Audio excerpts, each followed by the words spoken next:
रतन टाटा भारत के सबसे सम्माननीय उद्योगपतियों में से एक हैं।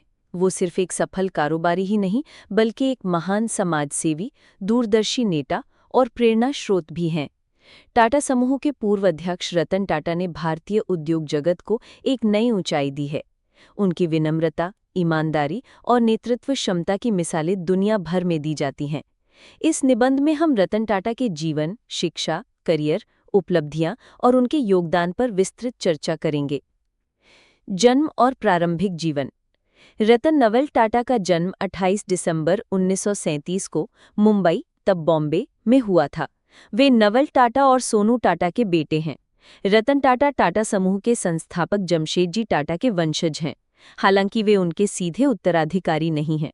उनके माता-पिता का तलाक हो गया था जब वे बहुत छोटे थे और उनका पालन पोषण उनकी दादी नवाज़बाई टाटा ने किया।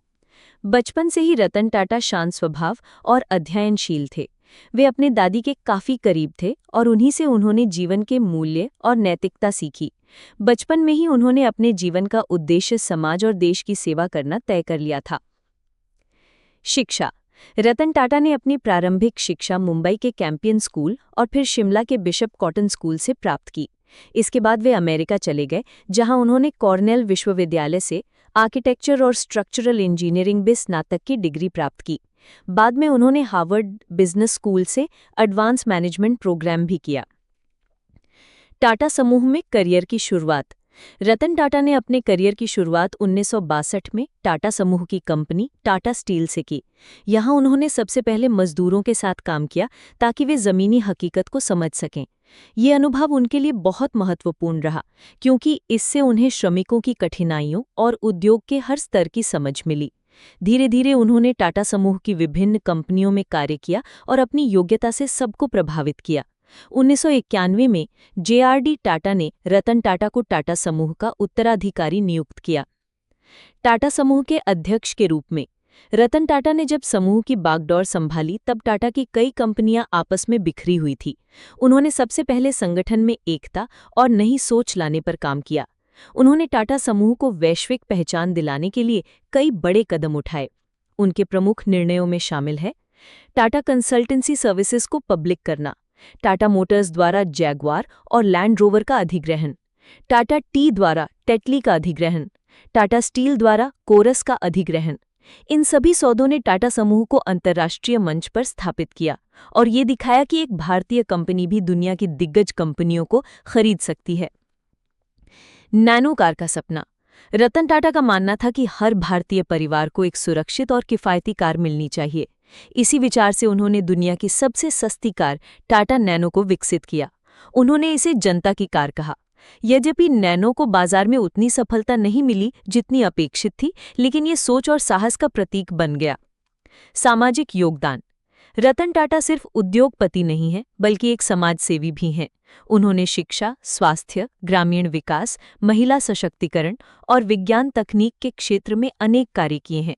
उनकी देखरेख में टाटा ट्रस्ट्स ने लाखों गरीबों की मदद की है। उन्होंने ग्रामीण क्षेत्रों में पेयजल, स्वच्छता और स्वास्थ्य सेवाएं पहुंचाईं, छात्रों को विदेश में पढ़ाई के लिए स्कॉलरशिप दी, कैंसर के इलाज और अनुसंधान के लिए टाटा मेडिकल सेंटर की स्थापना की, कोविड-19 के समय 500 करोड़ रुपए की सहायता दी। निजी जीवन और व्यक्तित्व। रतन टाटा का जीवन बेहद सादा और अनुशासित है।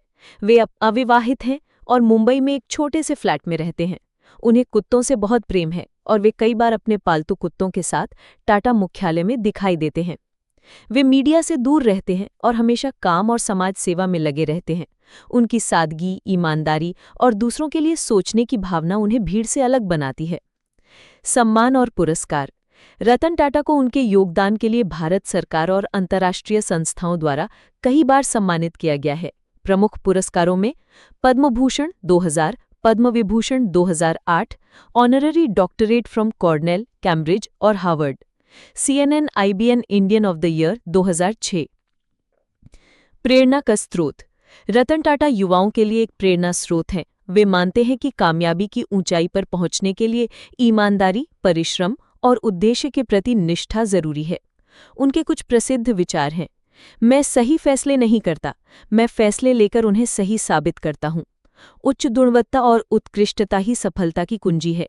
धंधा सिर्फ मुनाफा कमाने के लिए नहीं, बल्कि समाज को कुछ लौटाने के लिए होना चाहिए। निष्कर्ष: रतन टाटा एक ऐसे व्यक्ति हैं जिन्होंने भारतीय उद्योग को दुनिया भर में पहचान दिलाई है। वे एक सफल बिजनेसमैन, दूरदर्शी नेता और महान मानवतावादी हैं। उनका जीवन इस बात का प्रमाण है कि ईमानदारी, समर्पण और सेवा की भावना से कोई भी व्यक्ति असंभव को संभव बना सकता है। आज भी जब वे सेवानिवृत्त हो चुके हैं, तब भी उनका मार्गदर्शन, सोच और दृष्टिकोण देश और दुनिया के लिए प्रेरणादायक है। भारत को उन पर गर्व है और आने वाली पीढ़ियां उनसे सीखती रहेंगी।